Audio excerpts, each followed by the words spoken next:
Shamanettes, and welcome to the Beauty Shaman. So today, as you can see, I'm in a completely different studio, and that is because I have moved to Ecuador. I did. I took the plunge, moved to Ecuador. It's absolutely beautiful here, and this is a new studio. So please bear with me as I work out the kinks. I got here like literally a week ago, not even a week ago as I filmed this. So I'm still working things out. It's a little echoey, the lighting's a little funky, still working things out. Bear with me. But in a few days' time, I'll have it all sorted out. Having said that, today we are going to talk about how to have luxury skincare on a scrawny budget. So I am fully aware, as I'm sure you are, of inflation and gas prices, and many of you have been hit very, very hard by this. And I think what I wanted to do was address this where we really want to have great skincare, but our budget can be really challenged right now. So how do we shop appropriately for great skincare? And this can be,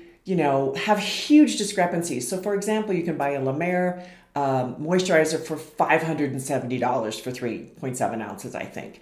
Or you can buy a Waleta, I'm not sure how to say that. If you know, please write down below. In any case, for $26. So what the heck is the difference? Is it some secret ingredient? Like, what is it? And we're going to talk about three different areas for this. One is the marketing and packaging, how much money goes into that with different brands, the concentration of ingredients, and the potency of ingredients. All three of these are areas that you have to pay attention to when it comes to shopping appropriately for anything, but specifically I think I'm going to really talk a lot about moisturizer, but I'll also hit on retinol, hyaluronic acid, vitamin C, things like that.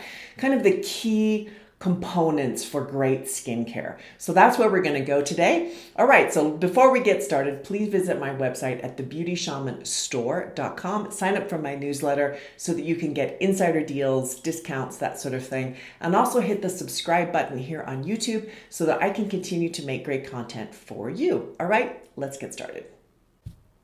All right, so let's start with marketing and packaging. So any product that you buy in the store is going to have some are going to have very elaborate, beautiful packaging. Some are going to have very, very simple packaging.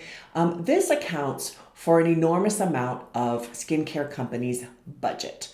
So when you spend, maybe $200 or $300 on a product, a very large component of that goes to the packaging, depending on how fancy it is and how much money they spend on advertising. So that beautiful young, 20-year-old who has never ever had a wrinkle in her life, modeling and posing cost money, right? They had to hire the makeup artist, the model, the studio, the photographer. That's what arena I work in. I'm behind the scenes on these things. So I see how much goes into this, how much it takes to win you over to say, yes, I want that product. It's aspirational, right? I want this. I want to look like the 20-year-old with no wrinkles. Unfortunately, sometimes, in fact, the majority of times, these kinds of products spend all their money on that and not on ingredients. So I think this is a really important point. Now, not all brands are this way for sure, and we'll get to other areas that you can look into if you're sort of, blindsided by all the marketing and advertising, as I have been on many occasions. Having said that, I think it's important to take a step back and to really look at what are they trying to sell me here? What is their marketing? What are they doing? And really kind of tap into what you really are looking for. And this isn't to say that something with great marketing doesn't have a great product. I worked for Chanel for a very short amount of time at one point.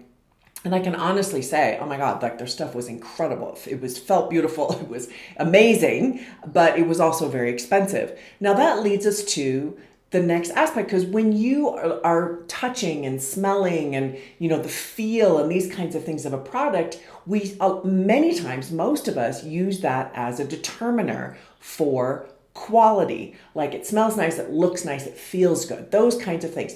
And what those really are is just sort of ways to win you over. Like those things actually don't matter, believe it or not. Those are very, very minor things. I call them fluff. It's just to basically make you think it's really awesome when not really. And I think if you really get into ingredients, and we're going to talk about ingredients a little bit later, but if you really get into it, what you're going to find is majority of the top, say, 10, sometimes 15 ingredients in different products is just fluff ingredients. It's all of that. It's texture, it's smell, it's it's all these things, right? So I think it's important to note that. And if you really start, doing copy paste, Google this ingredient, whatever ingredients are, the first 10, you're going to find that. And it's actually a little bit disturbing. Like, wait a minute, you've spent how much money on, and when half of the ingredients are kind of pointless. And the most important ingredients are further down where they're much less effective and they're not spending the money on that. So it's really important to learn how to read an ingredient deck. And I talk about this in a lot of my videos. Please check out some of my other videos to learn a little bit more about this. But for this particular video, I think it's important to take note of this and to really start examining, and it does pay to do your homework. Okay, so the next point is concentration. So the first one was marketing and packaging. The second one is concentration that you need to pay attention to have luxury skincare on a scrawny budget. So the concentration is what I touched on in point 1, but we're going to elaborate a little bit here, is the where they show up on the ingredient deck. Let's take vitamin C. I talk a lot about vitamin C. It's definitely a must-have. If you want great skincare, you need a really strong, excellent vitamin C. All vitamin Cs are not created the same. There's actually 8 different types of vitamin C. Having said that, the ones used in skincare, really you want them as high up on the ingredient deck as you can possibly get. So when you look through the ingredient deck, you got to figure out what's what. Okay, I'm not going to use this video to go into the different types and what's what with that sort of thing. That is going to take some homework on your part and, maybe checking out some of my other work. Having said that, if vitamin C, well, actually, let me use an example. So one product that I looked into because I was kind of talk about being blown away by the smokescreen of advertising. They had a famous a few famous people talking about it. Very, very popular on the market. Everybody was screaming and running around. Oh my God, can you believe it? Anyway, I did my homework on the ingredients, went through the ingredient list bit by bit, and vitamin C, which was a very potent form of vitamin C, tetraisopalmitate, was number 12 or 11, something like that. I was like, you're kidding. And the product was $350. So I thought, wow, okay, that's not so hot.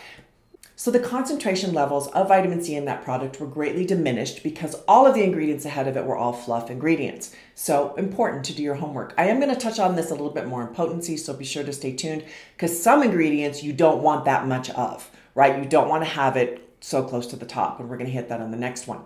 So this is sort of like drinking a cup of tea with the tea bag, really letting it seep. I love tea, all right? Timing it, like I time it, I'm very into tea, right? And then you squish the tea bag to get all of the loveliness out of that tea bag.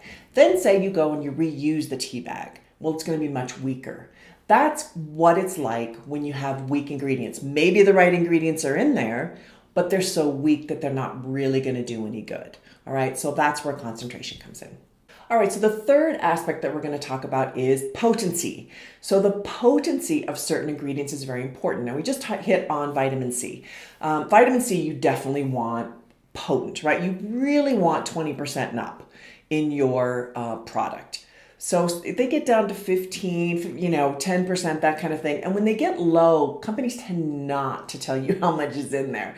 I've actually emailed companies said, hey, what's your percentage of vitamin C? And have them email back and say, yeah, we don't talk about that, which means probably not very good. It's better if you can actually be aware of that or to do your homework on the ingredient list to see. All right, having said that, not all ingredients are created equal. So for example, you want potent vitamin C. When it comes to hyaluronic acid, on the other hand, you want only a maximum of 2%. So hyaluronic acid needs to show up much further down on the ingredient deck. So if it shows up at number, 15, 18, 20, maybe that's okay. Because the more of that you have, the more drying it can be to your skin. I had one of you email me not that long ago and say, because of the climate, you had lived in a very dry climate, every time you used hyaluronic acid, it actually dried your skin out.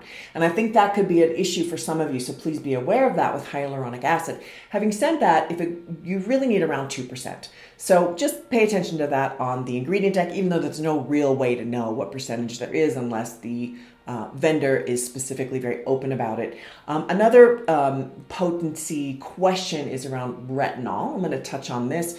So retinol, you need at least 0.5%. You need between 0.5 and 2%. Although I actually use a 5% retinol I don't have any issues, doesn't cause me any irritation. I've been using retinol for a really long time. Many of you use a prescription strength retinol, which is retin A, that is very strong. You can't buy that quantity over the counter. I actually don't know exactly what quantity it is in retinol. Having said that, you want to have 0.5 to 2% typically in a retinol. So the way you can know that, again, is by looking at the ingredient deck. If the retinol, shows up way down, I would definitely question that. Hopefully vendors will put it on the outside of the packaging. That's important because you can know, wow, am I getting anything? Because I've had women say, I've been using retinol for a long time, I don't see any difference. And that's because you're not using enough. There's not enough of a potency in the product. So those are things that'll help you as you're buying a product to know, is this of value or not? Okay, so in closing, I do want to tell you, I really want you to be able to go out and buy great skincare, even if your budget only allows for certain things. So in order to do that, I think you really have to be aware of those three areas. Be aware of the marketing and packaging, be aware of the concentration levels, and be aware of the potency.